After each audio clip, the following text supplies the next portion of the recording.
એ ગમે એટલું ટેસ્ટી ને સરસ જમવાનું બનાવીએ ને તોય એ ટેસ્ટ રસોઈના ટેસ્ટ જેવો તો નથી જ આવતો. બધાના ઘરમાં આ જ કોમન પ્રશ્ન હશે. તો આજે આપણે સેમ વરા જેવી એટલે કે રસોઈયા બનાવે એવી કઢીનું સિક્રેટ તમને કોઈ નહીં બતાવે એવી કઢી બનાવવાના છીએ.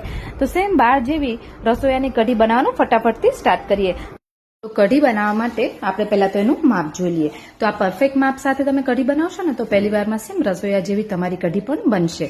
તો અહીંયા આપણે 2 કપ જેટલું, અને આમ જોઈએ તો છાલિયાનું માપ છે, તો 2 છાલિયા ભરી દહીં અને છાશ અહીંયા મિક્સ છે. એટલે મીડિયમ ખાટું જે હોય એવું, બહુ ખાટું નહીં અને એકદમ મોળું પણ નહીં. કારણ કે જો ગળપણ ખટાશ બેલેન્સ કરવા માટે તમારે થોડી આ રીતની મીડિયમ ખાટી છાશ કે દહીં લેવું પડશે. તો અહીંયા મેં છાશ દહીં 2 મિક્સ કરેલું છે, એટલે કે 2 વાટકા જેટલું છાશ ને દહીં લીધેલું છે. એની સામે 3 ચમચી જેટલો ચણાનો લોટ લેવાનો છે. એટલે આ રીતે બધાના ઘરમાં છાલ્યો તો હશે જ તે, તો એ આજે મેં એનું માપ લીધેલું છે. તો એ પ્રમાણે અહીંયા 4 થી 5 જણ માટેની કઢી બનીને રેડી થશે. તો 3 ચમચી ભરી ચણાનો લોટ અને આ રીતે એને બ્લેન્ડરથી ફેરવી લેવાનું રહેશે, એટલે એકદમ એકરસ થઈ જશે, જરા પણ ગઠ્ઠા નહીં રહે. તો આ રીતે મિક્સ થઈ જાય પછી એને આપણે ઉકળવા દેવાની છે. અને આમાં બહુ ઓછા મસાલા છે, પણ આની વઘાર કરવાની એક ખૂબી છે. વઘારથી જ એનો ટેસ્ટ એકદમ જોરદાર આવતો હોય છે. અને ઉકળવાનો કેટલો ટાઈમ લેશે એ હું તમને આગળ જણાવું છું હમણાં. તો હવે આપણે એને ઉકળવા મૂકેલી છે.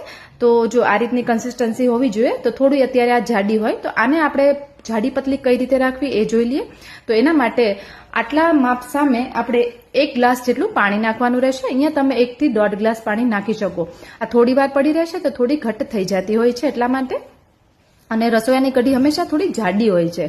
તમે બહાર જ્યારે પણ જાઓ ને વરામાં કે લગ્ન પ્રસંગમાં ત્યારે આવી જાડી હોય છે, એટલે આપણે એ પ્રમાણે થોડું રાખેલું છે. થોડી પતલી ખાવા માંગતા હોય તો તમે અડધો ગ્લાસ પાણી હજી એડ કરી શકો છો.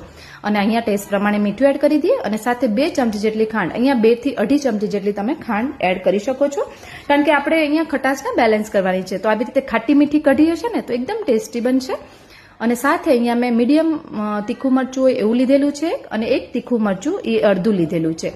એટલે આપણે ટોટલ આમાં તમારે ટેસ્ટ પ્રમાણે તમારે જે રીતે તીખું ખાઈ શકતા હોય એ પ્રમાણે તમારે મરચું એડ કરવાનું રહેશે. સાથે આપણે અડધો ઇંચ જેટલો આદુનો ટુકડો એડ કરવાનો છે. તો 4 થી 5 જણ માટે આપણે અડધો ઇંચ આદુને આ રીતે છીણીને, એટલે મેં ઉપરથી છાલ ઉતારી દીધેલી છે ધોઈને, અને આ રીતે એને છીણીને લેવાનું રહેશે. અહીંયા તમે આદુ મરચાની પેસ્ટ કરીને પણ નાખી શકો છો, પણ આ રીતે આખું દેખાશે ને ઉપર તો સરસ દેખાવે આવશે અને ટેસ્ટ પણ સરસ આવશે. ઉકળશે એટલે આવી જશે સરસ મજાનો ટેસ્ટ. હવે આની સાથે અહીંયા ફ્રેશ લીમડો જ હંમેશા યુઝ કરવાનો કઢી બનાવવા માટે.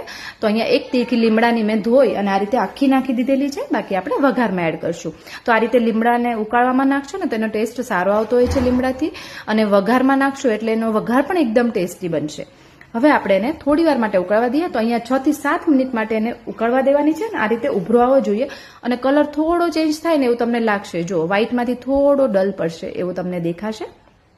એટલે આ રીતે થોડું એવું થઈ જાય એટલે કઢીનો ઉભરો પણ આવી ગયો છે સરસ. તો આપણે વઘાર પણ જોઈ લઈએ.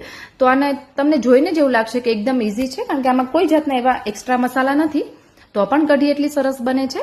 આનો મેઇન છે વઘાર જ છે. તો એમાં આપણે સૂકું લાલ મરચું, તમાલપત્ર, પછી મેથીથી વઘાર કરીશું. મેથીની સાથે આમાં રાઈ નથી લેવાની, પણ જીરું, તજ અને લવિંગ એ બધી વસ્તુ ચડિયાતી લીધેલી છે. તો 4-5 તજના ટુકડા અને 4-5 લવિંગ લીધેલા છે.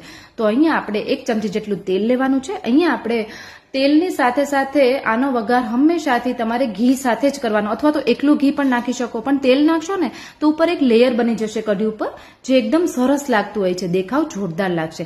એટલે 2 ચમચી જેટલું ઘી અને 1 ચમચી તેલ લેવાનું રહેશે.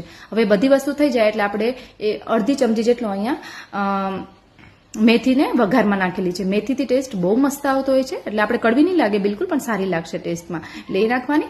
મેથી થઈ જાય એટલે તજ અને લવિંગ, તો અહીંયા 4 થી 5 ટુકડા તજ અને 4 થી 5 ટુકડા લવિંગના નાખેલા છે. સાથે 1 સૂકું લાલ મરચું અને 8-10 ફ્રેશ લીમડાના પાન નાખેલા છે. આ બધી વસ્તુ વઘારમાં નાખી લાસ્ટમાં જ જીરું એડ કરવાનું. જીરું નાખવા પહેલા નાખશો ને તો બળી જશે, એટલે વઘાર બળેલો હોય એવું લાગશે. પણ આ રીતે બધો મસાલા થઈ જાય પછી લાસ્ટમાં જીરું અને છેલ્લે આ રીતે તમાલપત્ર નાખી એકવાર આ રીતે ચમચીથી હલાવી દેવાનું, એટલે કે તમાલપત્ર ને બધું પ્રોપર વઘાર એનો ટેસ્ટ અંદર ભળી જાય એટલા માટે. અને તરત જ આપણે કોઈ પણ જાતનો વેઇટ કર્યા વગર સીધું જ આપણે કઢીમાં નાખી દઈએ આ મસાલો. તો આપણો વઘાર એટલો બધો જોરદાર બન્યો છે ને, તો અહીંયાથી આજુબાજુના 10 ઘરને ખબર પડશે કે આના ઘરમાં એકદમ સરસ મજાની ટેસ્ટી એવી કઢી બની છે. એટલો બધો સરસ વઘારની સુગંધ આવે છે. તો આનો વઘાર મેઇન રસોઈયાનો આ રીતનો હોય છે, જેથી કરીને કઢી એકદમ સરસ મજાની બાર જેવી બને. કોઈ નહીં કે આ કઢી તમે ઘરે બનાવી છે, આ રસોઈયાએ બનાવી હોય એટલો બધો સરસ ટેસ્ટ આવશે. લાસ્ટમાં કોથમીર નાખી 1 મિનિટ માટે ઉકાળી ગેસને બંધ કરી દઈએ તો આપણી કઢી બનીને રેડી છે. તો રસોઈયાની આ રીતથી કઢી તમે પણ એકવાર જરૂરથી બનાવી દેજો. અને કોને કઢી ભાત બહુ ભાવે છે કમેન્ટ કરીને જરૂરથી કહેજો.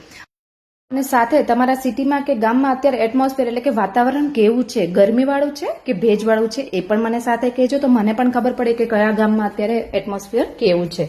તો ચલો ફરી મળીએ એક નવી રેસીપી સાથે. Thank you.